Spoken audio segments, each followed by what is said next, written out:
By the time we're done with this next week in the Championship, we'll be nearly a quarter of the way through the season. Here's my take on the promotion picture right now and who's going up.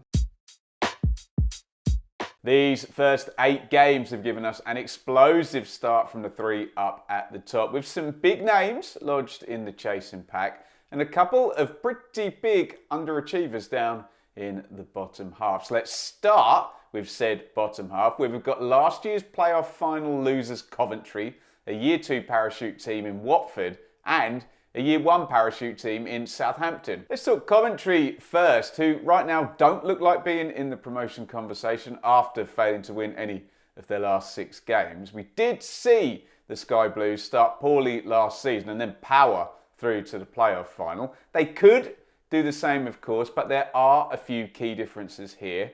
That slow start last season had the mitigating factors of the pitch debacle, and they were away from home plenty. Their 2-star players were also very well settled, established, and ready to peak.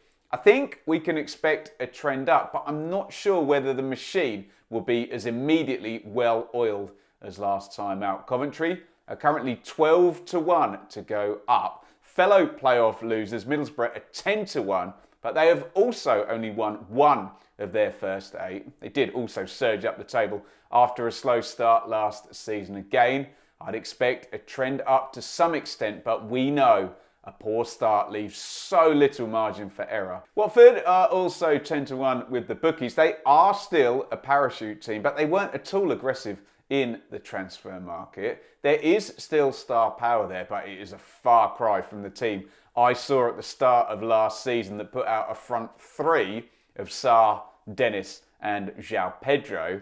Pre-season, I would have expected the Big Val super direct style to be a bit of a fun wildcard, but he seems to have toned it down a little bit so far at Watford, which might soften them just a tad, and they're not looking a huge threat as of right now. Southampton are the one we could all be completely wrong about one way or another. Would I be surprised if they went on a long winning run and were comfortably part of the promotion picture? No. Would I be surprised if the chaos continued and we saw a poor season with perhaps more than one manager involved? Also, no. Feels like it's on a bit of a razor's edge right now to me. Of course, in terms of stature, budget and personnel, Southampton should be right up there, but when a football club gets itself in a little bit of a tiz, that can all fall by the wayside. The bookies are still hedging their bets right now at a pretty short 9-2 for promotion. If the current losing run and the pressure continues to grow, then that will drift, but it's too early, I think, to be folding on such a high-end squad. Into the top half, and we've got another 2 parachute teams tucked in the pack on 13 points. We'll save Leeds for a little bit later and talk about Norwich first. The Canaries had looked a strong contender just a few games ago, but a couple of key injuries and 3 defeats in 4 has cooled the Jets just a little bit on that outlook. With a fair wind, they do look like a challenger. That is, if they can keep their strongest 11 together and on the pitch more often than not. They do seem to be a bit of a slave to the rhythm under David Wagner, and those form streaks obviously work in both directions. That said, they know this journey better than most, and the bookies still have them at 4-1. According to the odds, there's a couple of rogues up in the top 4 currently in Preston and Hull. Maybe those odds have been pulled in by Preston's superb start, but I think most people will see it as a case of, can they hang in there now? Momentum, of course, counts for a lot, but can't be completely relied on. Obviously, North End don't have anywhere near the resource or talent pool of many of the teams that they're currently above, and will hope not to regress to their regular mid-table spot. The fact you get 7-1 on Preston going up and 12-1 on Hull does interest me greatly. Maybe I'd have that the other way around. It could all come crashing down, of course, but there does seem a nice sense of assuredness about the Tigers right now. Generally, in the Championship, you'll get the wealthiest right up the top, followed by the best organised and the most consistent. And the fact we've seen Huddersfield Luton and Coventry all in the playoff final in the past 2 seasons certainly speaks to that. Speaking again of the playoffs, the best place of our losers from last season are Sunderland. They're good fun to watch with some really lovely technical players, but that does make them a tad unpredictable, I'd have to say. They're up there again though, and they do have the advantage of that large and fervent fan base when things are moving in the right direction.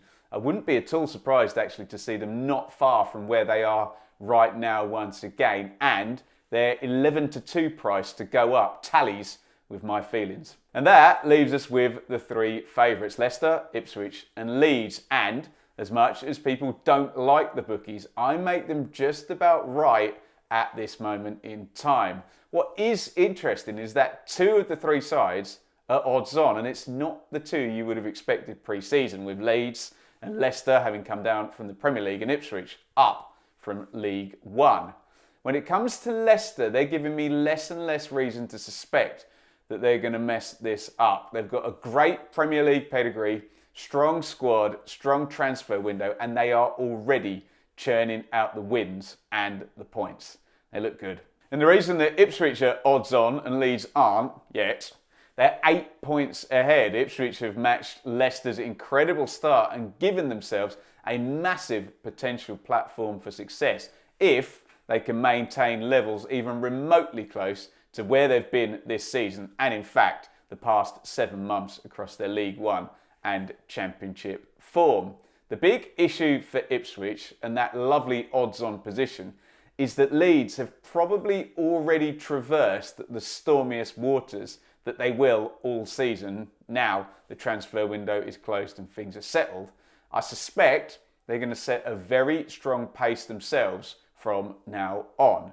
It's a big club with a year 1 parachute payment, a proven manager and arguably the strongest set of attacking depth in the division. So to address the question then, who do I think is going up right now? Well, I totally buy Leicester as favourites. They are ticking all the boxes and I think they probably have another couple of gears if Maresca actually turns out to be as credible as his calibre might predict.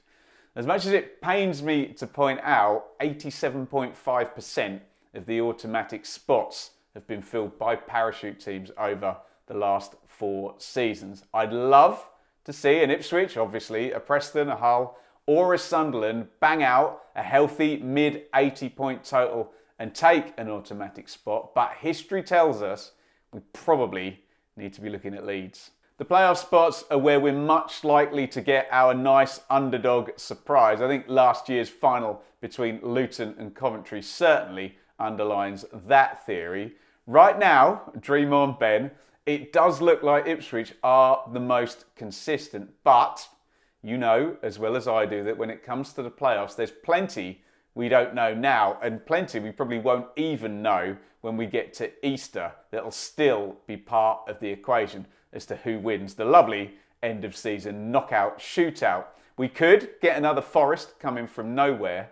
We could get another Fulham or Villa parachute winner too. And there you have it. There's my thoughts on the Championship promotion picture as it stands after 8 games. Let me know what you think of my take in the comments, or better still, give me yours. For those who, without fail, are going to comment saying, it's far too early to be talking about this. Look, I respect your right to think that. You don't have to join the conversation. You certainly don't get to stop me and other subscribers having a fun and open debate in the process. Speaking of fun, I'm having loads of it doing the Championship Cheat Codes series, looking at great seasons by great Championship players. You can click here to see episode 1, charting Jack Grealish's journey captaining his hometown club Aston Villa to playoff glory, or click here to see the wizard Pablo Hernandez and his joyful contribution to Leeds' title win